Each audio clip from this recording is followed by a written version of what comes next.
Pasá, dale.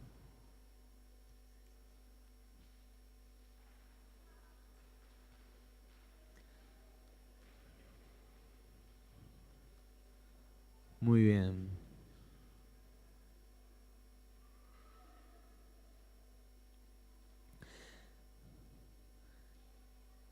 El domingo pasado compartimos una palabra basada en la epístola de Santiago y compartimos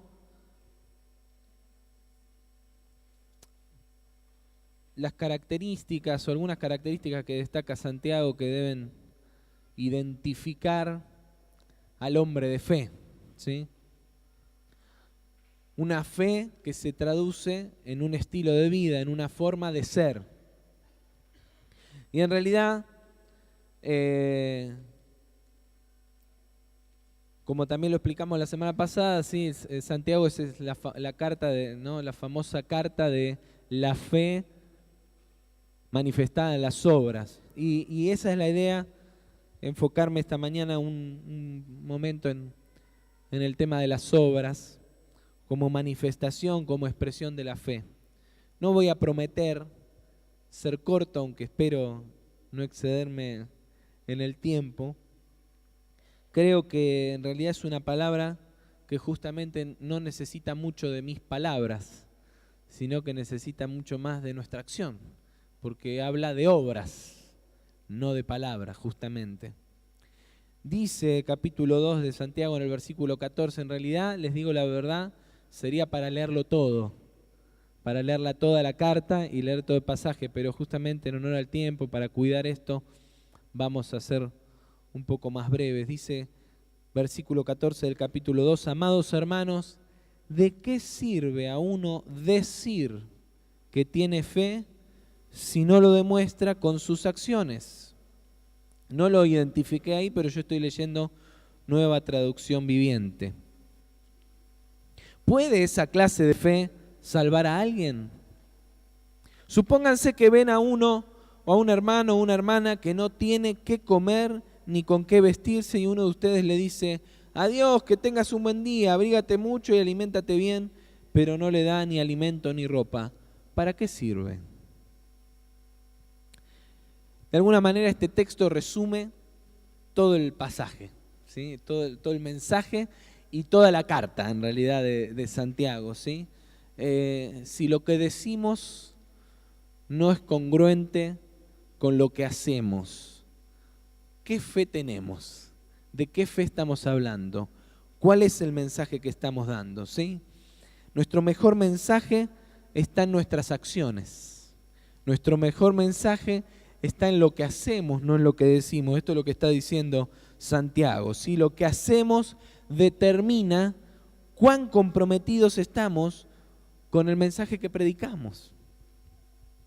Y a esto es a lo que se refiere esta frase que después de anotarla acá vi que justamente en la introducción de la Biblia, Nueva Traducción Viviente, la tiene, ¿no? Una acción vale más que 1000 palabras, ¿sí? ¿Por qué? Porque con una sola acción podemos confirmar o echar por tierra absolutamente todo lo que hemos hecho, o lo que hemos dicho, perdón. Con una acción, con una sola. ¿Cuántos de ustedes han desarrollado alguna relación por ahí con alguna persona y estrecharon vínculos de confianza y les gustaba escuchar a esa persona, compartir, charlar, pero un día hubo una actitud que no les gustó? Y quizás esa actitud, esa acción, directamente echó por tierra, de un momento para el otro, toda la confianza construida en muchos años. ¿Nunca le pasó a nadie eso? ¿Nunca le pasó? ¿A alguien le pasó? ¿Alguien fue víctima de una situación así? ¿Cuántos victimarios hubo de situaciones así? ¿Cómo arrugamos, eh? Nos gusta ponernos en víctima, ¿no? Decir, me engañaron, pero ¿cuántos engañaste vos con tus palabras? ¿Siempre fuiste consecuente con todo lo que dijiste? ¿Nunca te equivocaste y quebraste la confianza con alguien porque hiciste algo diferente a lo que decías? De esto está hablando Santiago, ni más ni menos. Fíjense qué complejo que es, ¿no es cierto? Muy sencillo, que nuestras acciones sean coherentes con lo que hablamos. Los mejores puntos de nuestro mensaje, por eso pongo ahí, los mejores puntos de nuestro sermón los escriben nuestras acciones, no nuestras palabras, ¿sí? Yo puedo ponerme a escribir mucho tiempo y escribir sermones más largos, más cortos, pero los mejores puntos de los mensajes que yo pueda desarrollar están escritos en mis acciones. Mis mejores mensajes, mis mejores expresiones de adoración, mis mayores convicciones, las escribo con mis acciones. Y fíjense que no es menor el texto con el que sigue después Santiago. El capítulo 2 es más extenso, ¿sí? Nosotros leímos solamente 3 versículos. Pero en el capítulo 3, el versículo 2 dice, es cierto que todos cometemos muchos errores. ¿No es cierto? ¿Es cierto o no? ¿Cuántos no cometen ningún error? A ver. Rosa, te bendigo. Por eso me casé con vos. El único error que estoy seguro que no cometió es casarse conmigo.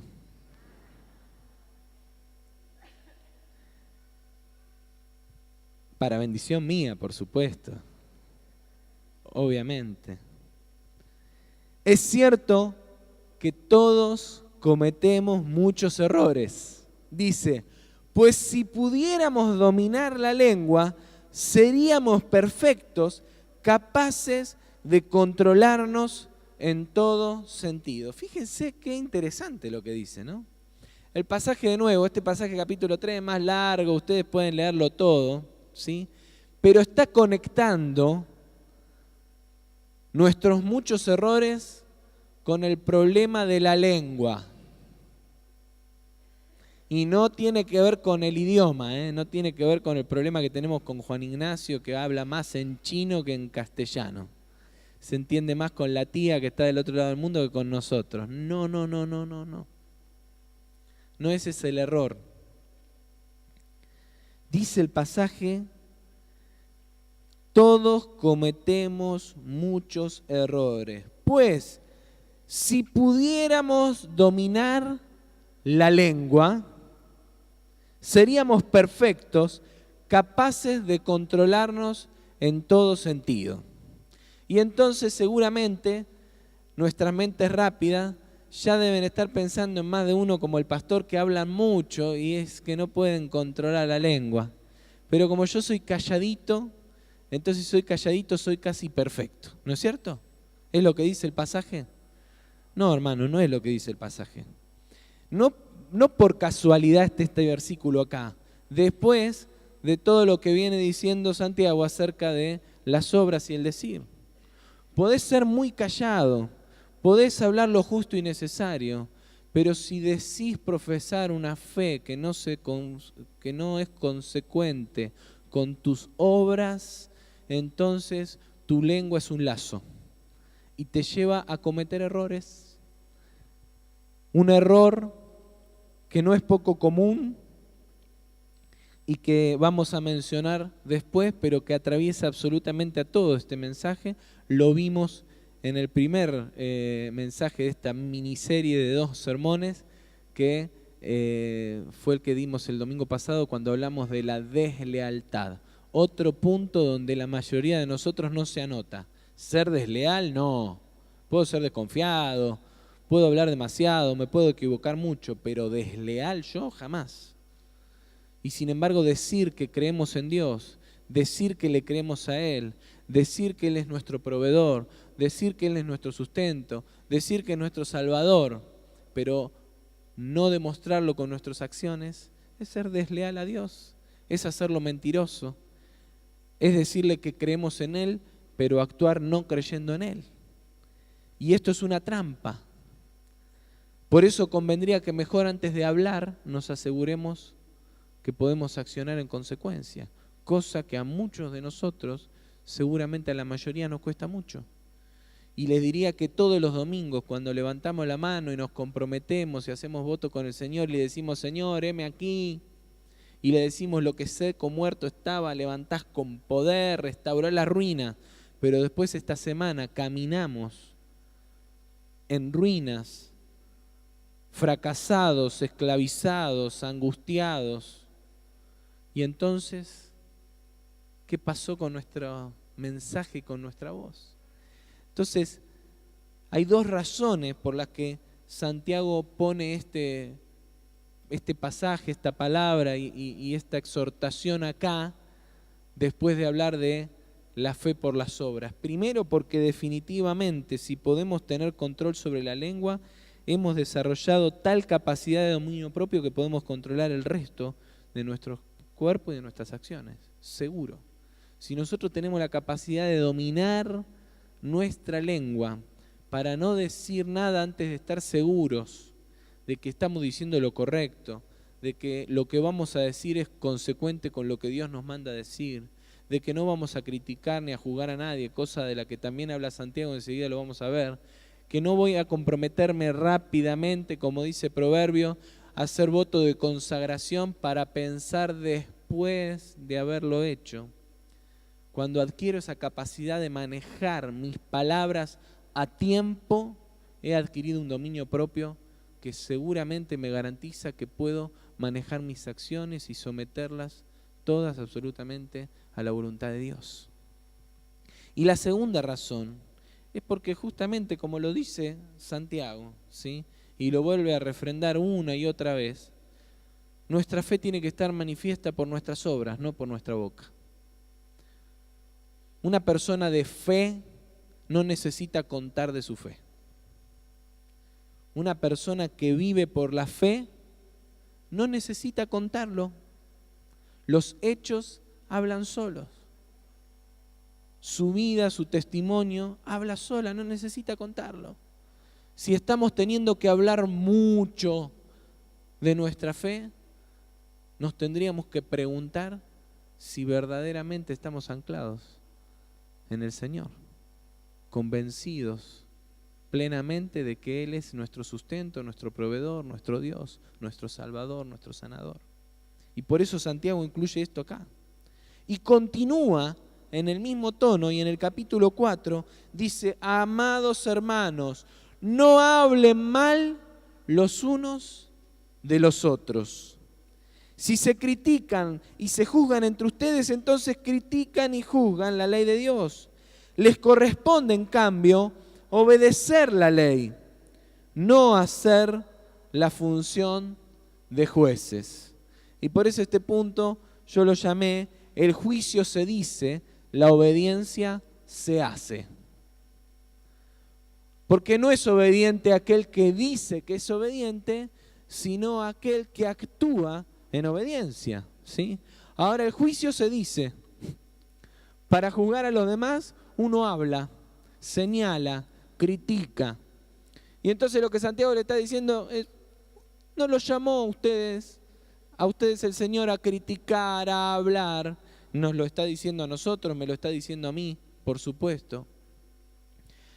No nos llamó el Señor a hablar, nos llamó a hacer, no nos llamó a mirar lo que están haciendo los demás para señalarlo, para criticarlo, para discutirlo.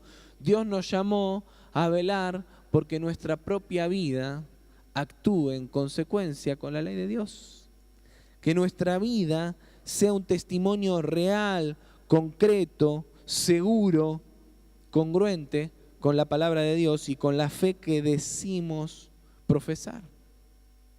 Y si lográramos controlar nuestra lengua y poner y someter nuestras acciones a la ley de Dios, casi que podríamos permanecer mudos y el mundo sería transformado. ¿Se imaginan eso?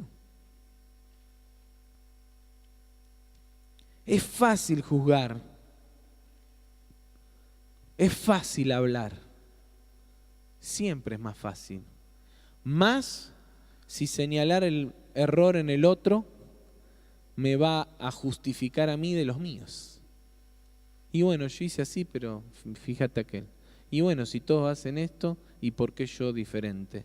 Y bueno, como todos van por este lado, yo voy por el mismo lado. Los demás fallan, y bueno, yo fallo porque todos fallan. Es facilísimo. Y nos da la herramienta justa para justificar nuestras acciones.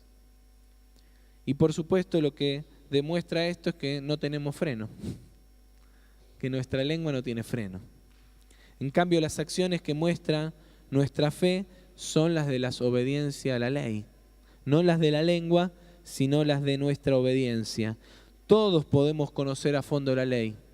Todos podemos conocer las reglas. El punto no es conocerlas, sino cumplirlas. Y por eso aquel que las cumple aún sin conocerla, es mejor que aquel que conociéndola no la cumple. Porque no se trata de un cartel o de cuánto yo puedo profesar la fe, sino que se trata de cumplir con la palabra de Dios. Y por eso el pastor Daniel González, cuando da todas sus enseñanzas, dice, por eso los inconversos prosperan más que nosotros, porque aplican mejor los principios que nosotros hablamos, los enseñamos, dame cátedra, y ellos los capturan, los toman y los aplican. Y entonces después uno dice, mirá qué bien que le va a él. Porque cualquiera que aplica la palabra de Dios, diga que es cristiano o no lo diga, si vive conforme a la palabra de Dios, va a tener el testimonio del cumplimiento de la palabra de Dios. Y de esto hablaba Jesús cuando confrontaba con los fariseos y le decía, ustedes hablan mucho, pero hacen poco. Ustedes hablan mucho, pero hacen poco. La ley no se trata de hablarla ni de conocerla, sino de cumplirla, de vivir conforme a todo el espíritu de la ley. Y entonces Santiago les dice, muchachos, los hombres de fe hablan menos y hacen más.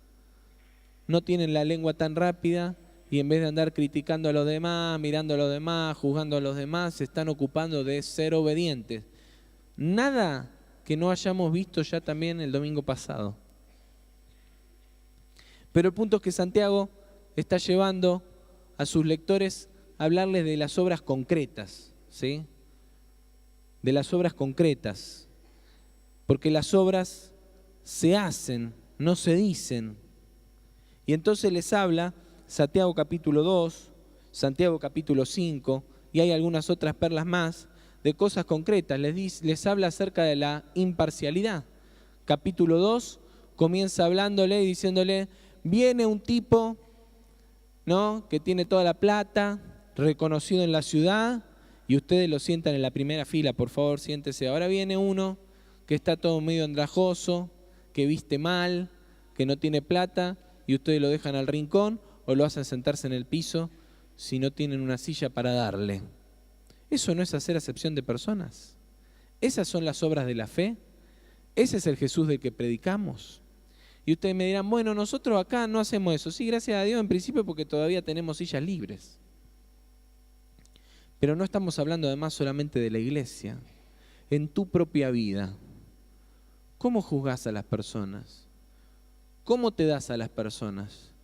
¿Te das a las personas en función de lo que te pueden devolver? ¿O te das a las personas simplemente porque Jesús se dio todo por las personas? ¿A qué personas le dedicas más tiempo?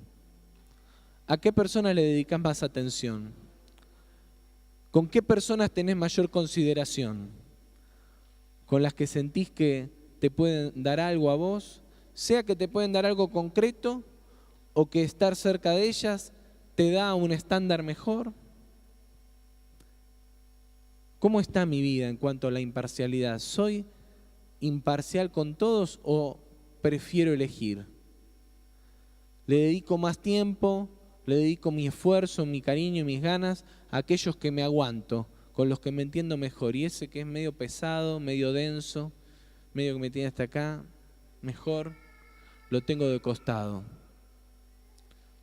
¿Cómo sos en el día a día? ¿Cómo son tus acciones? ¿Cómo son mis acciones? Segundo, habla de la injusticia social y ahí también le da a los ricos, ¿no? Aquellos que explotan a algunos para hacerse ricos.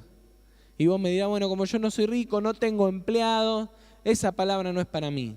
¿Estás seguro? Las grandes injusticias nacen en las pequeñas injusticias.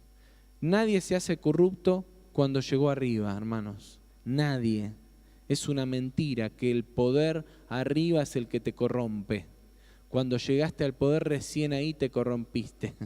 El gen de la corrupción está en cada uno de nosotros.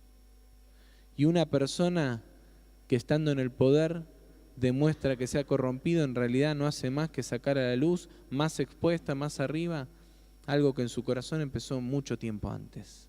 ¿Cómo está tu corazón? ¿Cómo está mi corazón? Esta palabra es para vos hoy. ¿Soñás con tener más riqueza? ¿Soñás con tener más recursos? ¿Soñás con crecer? Quizá muchos sueñan con eso. Quizá Dios no te lo dio todavía porque tu corazón no está preparado para ser justo el día que tengas esas riquezas. Porque en realidad el Señor ya nos dijo que con las riquezas al cielo no vamos a entrar. Esta semana vi una foto, ¿no?, que dice la diferencia entre el pobre y el rico, ¿no? Entonces el rico en vida en una mansión y el pobre en una choza, ¿no? Y en muerte, ¿saben dónde estaban los dos? En el mismo pozo y en el mismo cementerio. Más allá de que puedas pagar un cementerio privado y le puedas poner césped, los gusanos que están abajo y que nos van a comer son los mismos, en uno y en otro. No los entrenaron especial, no los mandaron a una escuela bilingüe, los gusanos son todos gusanos iguales. Y de nuevo, más allá de la risa, lo cierto es que todo lo que Dios nos da se nos va a esfumar. Y el día que nos tengamos que presentar delante del Señor, no importa cómo hayamos sido, todos vamos a tener que rendir las mismas cuentas. Y eso empieza hoy, hermano. Empieza hoy. Empieza hoy. El sentido de la justicia, el sentido de la igualdad, el sentido del amor, el sentido del cuidado de los unos a los otros, empieza hoy, no mañana. Empieza hoy. Y entonces Santiago de nuevo, ¿sí?, está hablando de algo que también hablamos el domingo pasado, pero que él lo resume ahí en el capítulo 4, versículos 1 al 10, que es el adulterio espiritual. Santiago les habla a sus lectores del adulterio espiritual. Y ustedes dirán, ¿adulterio espiritual? Sí, hermanos, adulterio espiritual. Adulterio espiritual es casarme con Dios y vivir con el diablo. Eso es el adulterio espiritual. Casarme con Dios y vivir con el diablo. Pero si vengo al culto todos los domingos, ¿y qué tiene que ver eso? ¿Qué tiene que ver eso? Ese será el día que le dedicás a tu esposo oficial. Y de hecho, es muy posible que efectivamente así sea. Solamente el domingo estás con tu esposo. Y el resto de la semana vivís en adulterio. Porque si decimos que amamos a Dios, si decimos que confesamos que Él es nuestro Señor, pero hacemos otra cosa, estamos en adulterio. Estamos en adulterio.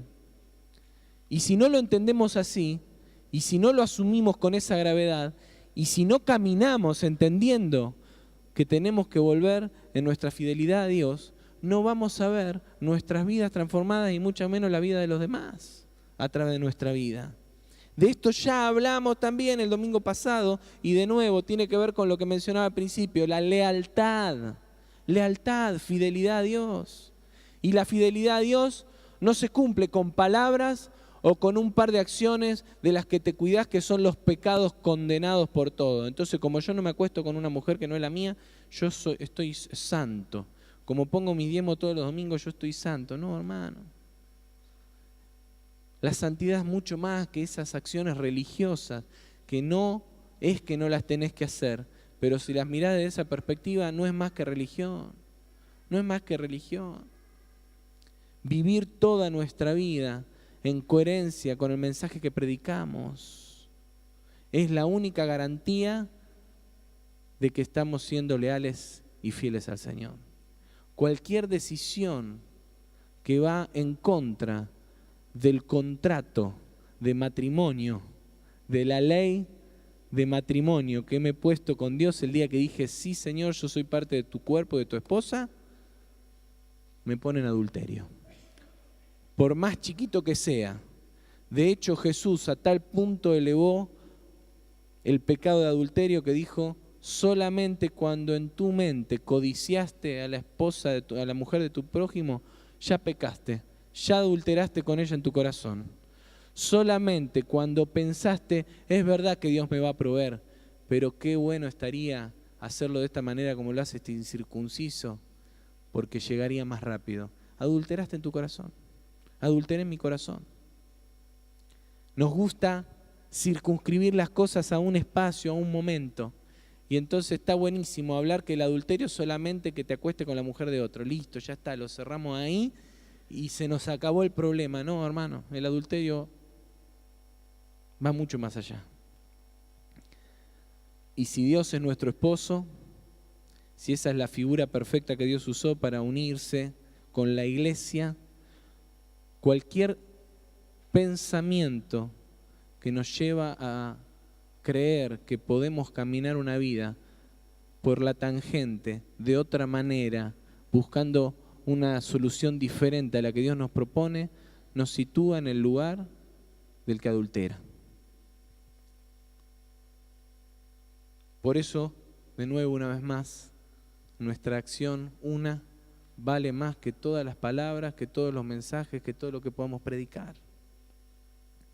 Y ustedes me dirán, ¿y entonces? Y bueno, que entonces mi gran carga y mi gran pesar en estos días es ¿hasta cuándo vamos a esperar para empezar a ver una fe manifiesta que haga que la gente quiera llegar al mismo Cristo que vivimos o que decimos vivir nosotros? ¿Qué es lo que está pasando que teniendo todos los recursos que Dios nos ha dado, todas las bendiciones con las que Dios nos ha llenado, todavía no hemos impactado de verdad la vida de otros con el poder de Jesucristo? Les decía al principio cuando pasé que hoy llegué y me impactó ver el salón como está, porque este martes y miércoles lo tuvimos lleno, hasta acá, hasta el otro lado. Y todavía quedaba lugar para poner más sillas, pero no saben lo que era esto, lleno, una bendición. La gente que llegó de otro lado impactada con el lugar. Le puedo garantizar que no sé si el 10 o el 20% de los pastores que estuvo sentado acá tiene un templo como el nuestro. Tiene los recursos que Dios nos ha dado.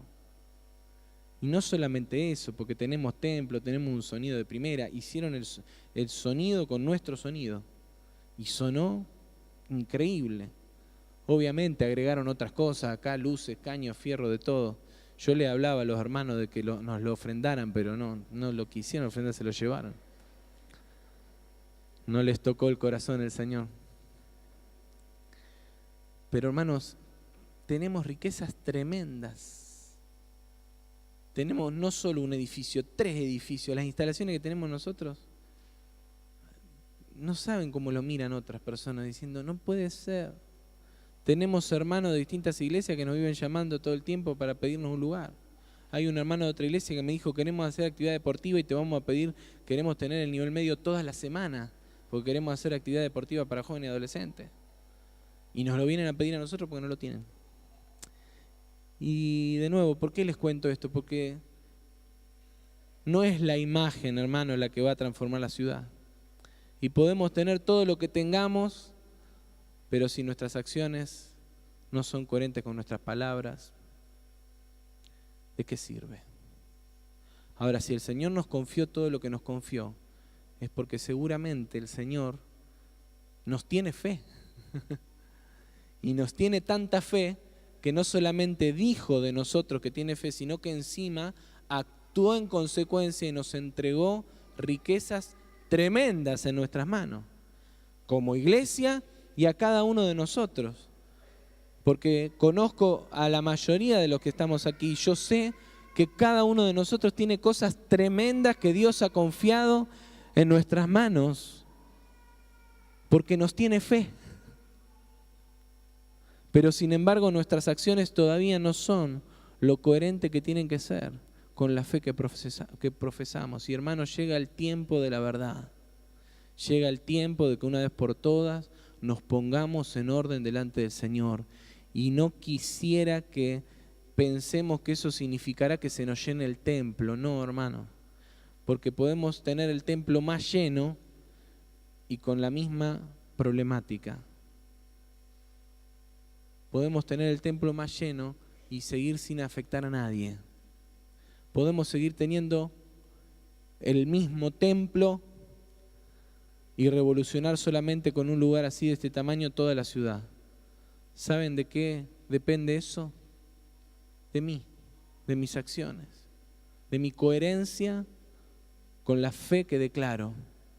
Y yo creo que ese es el llamado. Y por eso quiero, para terminar, hacer foco en esa frase que leímos al principio y que yo la enfaticé bastante, pero seguimos adelante. El versículo 14 del capítulo 2 dice: amados hermanos, ¿de qué les sirve a uno decir que tiene fe si no la demuestra con sus acciones? ¿Puede esa clase de fe salvar a alguien? Santiago no era un moralista que lo único que quería es tener un grupo de religiosos coherentes con sus palabras, en su forma de ser. No, para nada. Santiago tenía la urgencia de la salvación. Santiago tenía la urgencia de la transformación del poder de Cristo a ese mundo al que Dios le había entregado a ministrar. Esa era la urgencia de Santiago. Y Santiago lo que se estaba dando cuenta es que se estaba empezando a establecer un nuevo esquema religioso, ahora ya de los judíos que habían recibido a Cristo y que habían aceptado a Cristo, y entonces estaban armando una nueva religión, con los mismos vicios, con los mismos problemas, con las mismas enfermedades de los religiosos de antes. Gente que decía, que proclamaba, pero que no hacía. Y entonces Santiago le dice: así, ¿a quién vamos a salvar? ¿Cómo va a salvar Cristo a alguien si no ve que el evangelio que predicamos se expresa en nuestra propia vida? ¿A quién vamos a transformar así? ¿A quién vamos a ganar para Cristo? A nadie. Si la gente te ve a vos y te ve peor que lo que ellos están, te huyen. Y encima aburrido, amargado, porque el sábado en vez de venir a comerte un asado con los amigos, te venía a la iglesia, o el domingo te levantás temprano y dormís la siesta. Como si eso fuera lo que nos salva. Hermano, la gente no tiene que venir acá para ser salva. La gente tiene que venir acá porque dice: ahí alimentan lo que este tiene. El problema no es cuántas veces venimos a la iglesia, lo hemos dicho 1000 veces. El problema es que el día que dijimos venir a la iglesia no nos salva, muchos dijeron: buenísimo, esa iglesia está bárbara, porque puedo ir cuando se me canta la gana y nadie me dice nada. Y nadie me acusa de pecador. ¿Qué hacemos? Volvemos atrás y empezamos a mentirnos de nuevo, a decir: no, venía a la iglesia, por eso te hace salvo. Hermanos, de una vez por todas, reaccionemos. Podés no venir nunca un domingo y tener un testimonio de vida que transforme multitudes. ¿Y qué está diciendo con eso? ¿Que no hace falta venir? No hace falta que lo explique. No existen los llaneros solitarios. Y le he pedido al Señor, Rosa lo sabe más que nunca en las últimas semanas, más que nunca, por haberme relajado con mucha gente, con muchos amigos, con muchas personas cercanas y queridas, muchas, no pocas, con las que justamente porque sabemos que no es venir al culto lo que nos salva, confiamos en que podían igual mantenerse en fidelidad al Señor. Y le he pedido perdón al Señor por no haber estado cerca, por no haberme ocupado de seguirlos, por no haberlos buscado con más intensidad. Y de hecho así termina la carta de Santiago, porque el último versículo dice, perdonen porque no lo tenía marcado: hermanos, si alguno de entre vosotros se ha extraviado de la verdad y alguno lo hace volver, sepa que el que haga volver al pecador del error de su camino salvará de muerte un alma y cubrirá multitud de pecados. Hermanos, es tiempo de comprometernos de verdad con el mensaje del Evangelio, en acción, y como comunidad y cuerpo. Basta de individualismo. El individualismo que está reinando hoy en nuestra sociedad se nos ha metido en la iglesia a tal punto que cada uno de nosotros quiere salvarse a sí mismo. Y es más, no nos metemos con el del lado porque, bueno, como yo tengo mis propios errores y no hay que juzgar. Y de nuevo, no fue eso lo que enseñó Jesús cuando habló de la paja en el ojo ajeno.